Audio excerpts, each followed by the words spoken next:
Vous êtes-vous déjà demandé ce qui se passe quand un individu civilisé, rationnel, se transforme soudainement en autre chose?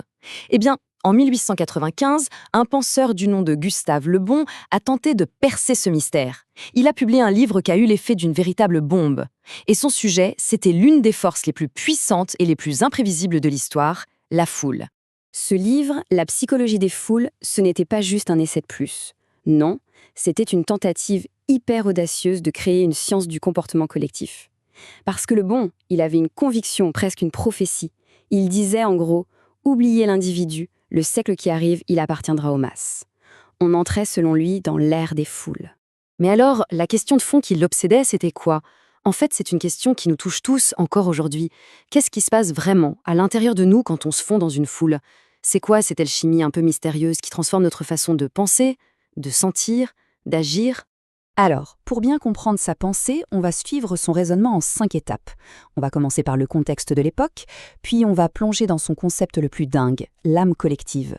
Ensuite, on verra comment cette âme pense, comment on peut la manipuler, et pour finir, quel est son rôle, souvent terrible, dans le grand théâtre de l'histoire. Allez, première étape, plantons le décor. Pour bien saisir la pensée de Le Bon, il faut vraiment respirer l'air de son temps. La fin du 19e siècle, c'est pas une période comme les autres, hein. C'est un vrai point de bascule pour toute la civilisation occidentale. De partout, les piliers du vieux monde sont en train de s'effondrer. Les grandes croyances religieuses, les pouvoirs politiques qui avaient tout structuré pendant des siècles, tout ça se fissure. Le pouvoir divin des rois, c'est plus qu'un lointain souvenir. Et dans ce vide, une nouvelle force émerge. Une force titanesque, brute, chaotique. C'est la puissance des foules, la nouvelle reine de l'âge moderne. Et il bon l'écrit noir sur blanc, l'âge où nous entrons sera véritablement l'ère des foules. Cette phrase, ce n'est pas juste une observation, c'est une prophétie. Pour lui, c'est une certitude, l'avenir appartient à cette nouvelle entité collective. Du coup, il devient urgent, même vital, de comprendre comment elle fonctionne. On arrive maintenant au cœur du réacteur de sa théorie. Et c'est là que ça devient vraiment fascinant. Pour Le Bon, une foule, ce n'est pas juste une addition de personnes. Non, c'est quelque chose de complètement différent. C'est la naissance d'un être nouveau, avec une conscience qui lui est propre. Le Bon, il donne un nom à ce phénomène, la foule psychologique. Et l'idée centrale, elle est assez vertigineuse. Dans cette foule, les individus ne s'ajoutent pas les uns aux autres, ils se transforment. Ils fusionnent pour créer ce qu'il appelle une âme collective temporaire, une sorte d'esprit de ruche qui pense et qui agit avec ses propres règles. Ce tableau y résume parfaitement le choc. D'un côté, on a l'individu seul, conscient, rationnel, avec sa personnalité. De l'autre, ce même individu, une fois noyé dans la foule, devient une créature d'instinct, presque un automate qui est guidé par un inconscient collectif. C'est une perte totale de soi, une métamorphose radicale. Mais comment est-ce que c'est possible une telle transformation ? Le Bon, il identifie 3 mécanismes psychologiques. D'abord, l'anonymat. Le groupe donne un sentiment de toute puissance et dilue la responsabilité. Ensuite, la contagion. Une émotion, comme la peur ou la colère, se répand comme un virus. Et enfin, la suggestibilité. L'individu devient une sorte de sujet sous hypnose, prêt à obéir sans réfléchir. Ces 3 forces, une fois combinées, elles pulvérisent la volonté individuelle. D'accord. Mais alors, à quoi il ressemble, le caractère de cette foule? Si c'est une nouvelle entité, comment est-ce qu'elle pense? Comment elle ressent les choses? Pour Le Bon, la réponse est simple et assez brutale. Elle pense de manière primitive, purement émotionnelle. Voilà le portrait robot de l'esprit de la foule selon Le Bon. On oublie la raison, l'esprit critique, tout ça, ça disparaît. La foule est impulsive, intolérante et d'une crédulité sans limite. Elle ne connaît pas la nuance, pas le doute, non, elle fonctionne uniquement avec des sentiments très simples, mais toujours poussés à l'extrême. Cette phrase, c'est l'une des plus célèbres et des plus dures de Le Bon. Je la relis. Isolé, c'était un individu cultivé. En foule, c'est un barbare, un instinctif. L'idée, c'est vraiment celle d'une chute, d'une régression sur l'échelle de la civilisation. L'être humain moderne redevient une créature primitive. C'est une vision très pessimiste, c'est sûr, mais elle est absolument centrale dans sa pensée.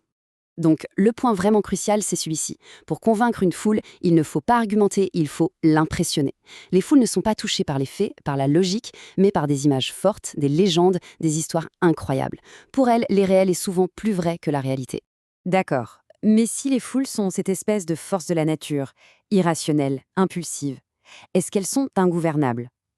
Pas du tout, répond Le Bon. Elles peuvent être menées, et même assez facilement, si on sait comment faire. Et c'est là qu'intervient le personnage clé, le meneur. Le meneur, attention, c'est pas forcément un grand intellectuel. C'est souvent un homme de foi, avec une volonté de faire. Il ne comprend pas la foule avec sa raison, il la sent, il la devine. Sa force, elle ne vient pas de la complexité de ses idées, mais de sa capacité à incarner une conviction avec une force incroyable. Et quels sont ces outils? Le bon nous donne une sorte de recette pour manipuler les foules. C'est une formule en 3 temps, d'une efficacité assez glaçante. D'abord, l'affirmation. Une idée simple, balancée sans aucune preuve. Ensuite, la répétition. On la martèle, encore et encore, jusqu'à ce qu'elle rentre dans les esprits. Et enfin, la contagion. L'idée finit par se propager toute seule comme un virus. Affirmation, répétition, contagion. Cette phrase, elle résume absolument tout. Pour le bon, le vrai pouvoir, il n'est pas dans les lois ou dans les armées. Il est dans la capacité à façonner l'imagination des masses. Le véritable art de gouverner, c'est l'art de raconter des histoires qui marquent les esprits. Bon, alors, au final, est-ce que la foule, c'est juste un monstre, une force purement destructrice? La réponse de Lebon, elle est plus complexe et peut-être plus dérangeante qu'on ne le pense au premier abord. D'un côté, c'est vrai, ils n'arrêtent pas de souligner leur potentiel destructeur. Une foule peut se livrer au pire massacre, à des actes d'une sauvagerie que chaque individu pris à part trouverait horrible. Mais, et c'est le contrepoint essentiel, elles sont aussi capables des plus grands sacrifices. C'est la foule qui se fait tuer pour une croyance, qui défend une patrie, qui se bat pour un idéal. Elle peut atteindre un niveau de dévouement, d'héroïsme, dont l'individu isolé est rarement capable. Au bout du compte, pour le bon, les foules ont un rôle presque cosmique. Elles sont la grande force de la nature, qui vient nettoyer l'histoire. Un peu comme un tremblement de terre, elle détruit les vieilles civilisations à bout de souffle pour laisser la place à quelque chose de neuf. Un rôle de destructeur, oui, mais un destructeur nécessaire. Plus d'un siècle plus tard, la question se pose, forcément. Entre les réseaux sociaux qui marchent à la contagion émotionnelle, les bulles idéologiques, les mouvements en ligne qui naissent et meurent en un clin d'œil, la psychologie de Gustave Le Bon n'a peut-être jamais été aussi pertinente. Est-ce qu'on est plus que jamais dans l'ère des foules? La question, elle reste ouverte.